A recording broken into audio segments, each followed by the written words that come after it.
Doğruyu söylemek gerekirse çocuğun ne olduğunu bile bilmiyor. Kim olduğunu bilmiyor. Ne söyleyeceğini bilmiyor. Sadece senaryodan yazılan söylüyordum. Eğer o gün üzgün olmam gerekiyorsa, o gün üzgündüm. Eğer o gün mutlu olmam gerekiyorsa, o gün nasıl hissettiğimi Help you. Help me. Help me. Help me.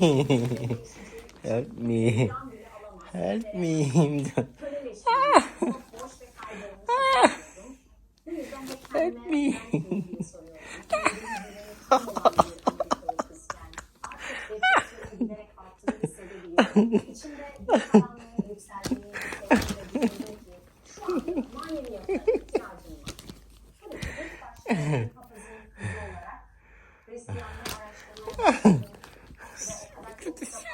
Babam bana ilahiyat fakültesine mi gideceksin diye sormaya başladı. Ders falan mı olacaksın?